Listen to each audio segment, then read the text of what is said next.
Hey, what's up? Welcome to our YouTube channel. It's promo code HAM. I'm Guy. I'm John. Subscribe to the channel right down there. We also got a podcast somewhere down there in the description. Haberman, that's him. Middlecoff, that's me. Apple, iTunes, think they're the same thing. Spotify, wherever you listen to your podcast, go subscribe. Haberman and Middlecoff. What is Cam Newton's best fit going to be? I mean, it's pretty crazy, John. When you think about it, it's been over a decade. Really, it's exactly a decade. You go back to his year at Auburn when they won the national championship in 2010. Of course, it started earlier, right? He's the backup as a true freshman to Tebow in 07 on a good Florida team, was a big-time recruit. But 10 years, this guy has been in the center of the football spotlight. Heisman, #1 pick that year after he wins that natty. MVP, 3 division titles, Super Bowl. And then the Panthers are like, all right, thanks. We want to talk about Teddy on Twitter now. Well, if I tell you I got a quarterback who's a free agent that's 31, who's won an MVP, who was the #1 overall draft pick, who also won a national championship and a Heisman. You didn't know anything about him. I just told you those things. You go, well, he was a big-time player in college, winner, came into the NFL as a huge prospect, and then won the MVP. That meant he was a hit. It's like, what are we talking about here, guy? Now, it's a very unique time in NFL history where feels like there's never been a larger influx of quarterbacks. What would you say, these last 5 or 6 years? Countless first rounders, all the quote unquote old guard. I mean, Brady's still playing, Phillip Rivers, Breeze, those guys are still around. Roethlisberger's back, even though we got rid of Eli. But then the Rodgers, the Russell Wilsons, those guys are still around. And then the countless like random guys, you know, the guys that weren't first round picks, Dak Prescott, Jimmy Garoppolo, Kirk Cousins, like those guys are entrenched as starters. Yeah. There's for the amount of every single year, I would say for the last countless couple decades, but definitely in the internet era, it's always like these handful of teams needs quarterbacks. It doesn't really feel like there's 7 teams that need starting quarterbacks. Right now, there are like 2 or 3 in the draft. And then even teams I'm sure we're going to talk about go, yeah, well, we got a couple guys. Like the Titans. They just signed Ryan Tannehill, right? I mean, it's just the Colts. You'd be like, well, they got Jacoby and Phillip Rivers. They're just the Cardinals. Well, they just drafted Kyler Murray, #1 overall. Part of that like glut of quarterbacks, too, is the requirements have, quote-unquote, loosened, right? Like you had Kyler Murray and Baker Mayfield, short guys relative to quarterback positioning, get drafted really high back-to-back years. Like, so it's just more – the NFL is willing to give more guys in terms of just the physical profile a shot. I put up the Teddy tweet while you were talking, by the way. We don't have to spend too much time on that, but they could have given him more than a kick in the butt on the way out the door, Cam. Yeah, he didn't exactly get a red carpet outro, right? They kind of, you know, the scene in the intro of Fresh Prince where he gets tossed out of the sweet house by Uncle Phil.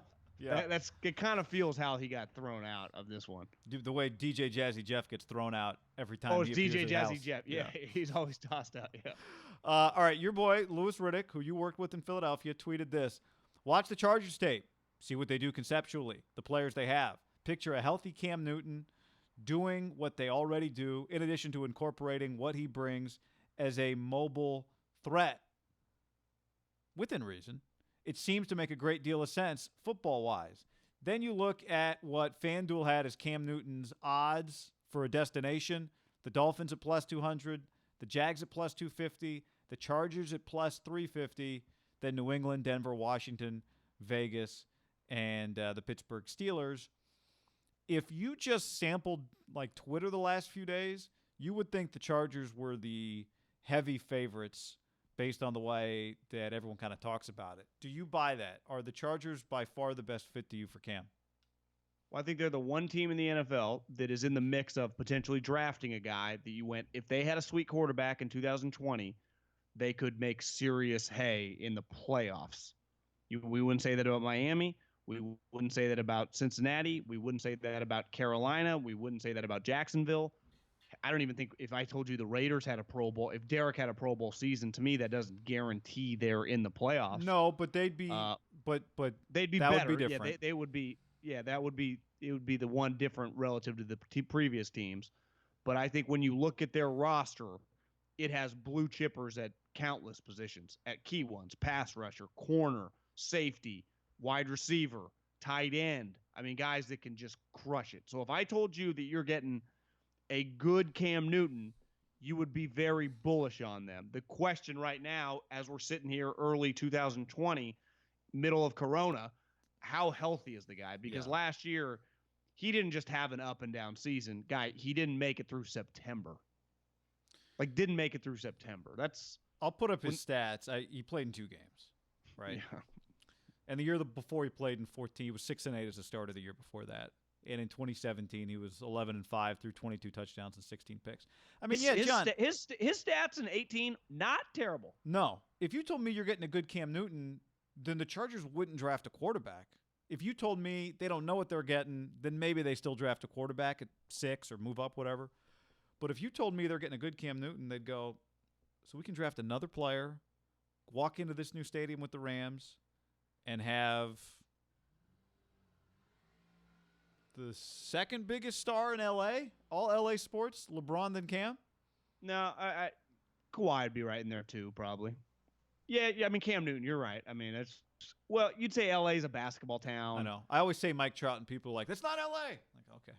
Yeah, but I think you could throw some – I mean, Clayton Kershaw is a pretty big star. But regardless, if I told you the NBA comes back, Cam's signed in the next couple weeks, and the Western Conference Finals is Clippers-Lakers, and he's a Charger, he's courtside at one of those games, right? Yeah, and it's a big deal when ESPN talks about it. If you put Jared Goff courtside and Cam Newton courtside in the same game, Kawhi versus LeBron, they're talking more about Cam than they are Jared Goff. Really, and you've said this to me before, and I agree with you. The only guy that would probably get similar camera treatment would be the coach. But the reality is, when you're buying season tickets, I'm buying it to watch the team, not necessarily the coach. Even though coaches in the NFL are big stars, you would rather have your quarterback be the star. Wouldn't you imagine that there would be more football buzz going into the season if I told you Cam Newton was a starter for the Chargers and the Rams just say the same? Like, if you're a kid in L.A., wouldn't you want to go see the Chargers? Yes. I would. So, would it behoove Cam to reach out to them and maybe be open-minded about taking a one low-risk flyer? I think he's got to be open-minded because, John, all these teams that were on that list, there's really nothing that's obvious at all, and I think we could cross some teams off of it. I mean, let's just start with Miami. Does it make any sense to you? The Dolphins, I mean, no. They okay, right? I mean, they're not about to be good like the Chargers. But I do think if they were interested, that would be a team and a market that Cam would be interested in. But they've got to draft a quarterback, right? Do the Chargers have to? I kind of think they do. But I mean, the Dolphins they spent don't have all this time being in this to get to this spot. I think the last 30 years, guy, they were coming into the season exactly 500. So since Marino, they've been in shambles this time. That's with an undefeated year. Okay, the Jags. Doesn't make any sense to take on all of Nick Foles' dead money to trade him away to give Gardner Minshew a shot and then do this, right? Throwaway season, see what you got in Minshew, and then potentially draft a guy next year. If you're Cam, you don't want any part of that. You cannot touch that franchise. God, New England, though. To me, that's on Belichick. He's historically signed random high, name guys, but they've come cheap. They've come cheap. Would Cam take the equivalent of his 10-year veteran minimum, like $2.5 million or whatever to play for him? Because I think then Bill would be interested. Would Bill sign him for 1 year, $10 million? I don't even know if he has the space. He doesn't. But that's not an option. And would he get recruited the way that you want to be recruited? And not that he needs to be recruited, but like we just saw what happened with the Patriots and Tom Brady. They're not promising Cam anything. This is Bill. We're going to win. If not, don't come if you stay want to home. Come. Don't if you don't. Whatever. Quarantine if we got you want. Stidham, I don't care. So Hoyer. I'll give you a chance to beat Hoyer out. That's what I'll tell him. You'll have an equal chance to beat out quarantine. Hoyer. You're quarantining. We're studying. The guy from Delaware that I'm going to draft. Denver, Washington, Vegas, Pittsburgh. Any of those do anything for? I would say Vegas I would say Vegas historically, led by Al Davis, they would have been all over a former number 1 overall pick who won an MVP with a big arm. Gruden learned from Al Davis. He's in a little bit of a predicament. He's got a quarterback making $20+ million, who at any moment he can't cut, and a backup making $7.5. making a lot of money. Yeah. And he's got Mayock there to maybe keep him from going full Who out. I would Davis. imagine doesn't want. Yeah. So I'm Tom Telesco, Chargers GM. I'm Cam's agent. No, you're John Middlecoff, Chargers scout. And Okay. I look down the table on draft day. And I'm like, all right, we got a pretty clean physical on Cam. I say, Middlecoff, should we draft a quarterback at 6? Are we willing to roll those dice that Cam's good enough? Because maybe we got a clean physical, but we haven't seen him play football. And this is the draft, so this is like soon. Because let's say everybody took everyone took their temperature and we got a physical on Cam. So even that's a long, tall order right now. I'd say, Tom, you follow the NFL? Yes, you do. It's Sorry, I thought that was rhetorical. It's a quarterback league. You can never have enough QBs. God, that just feels weird, man. We got Tyrod Taylor. We signed Cam for cheap, and we draft Tua Herbert. Pull the trigger, Tom.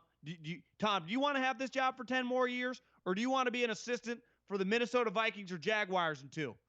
What do you want? Because you can never have enough quarterbacks. We don't know if Tua or Herbert are going to be ready week 1. We don't know if Cam will either, but we got Tyrod. But you can never have enough. You can never have enough. It's just like it's going to look like the Clippers. You're just going to be like Kawhi, Paul George. Yeah. How did it work last year when we had just Rivers and Tyrod? It didn't work out well. I'm rooting for that. Sign the quarterback and draft a guy. Are you rooting for that or rooting for Cam and then they draft somebody other than a quarterback? I think that Cam and them drafting another player is not an option for them. It would be Cam and still a quarterback. And just, you know what? Let's minimize our risk. Take a big swing. What happens if Cam's good? Then you win games. He's not 37. He's 31. He's young. Do you know what that would be? So we're going to pull the Josh Rosen, flip him? It'd be a good problem to have. It would be. It would be.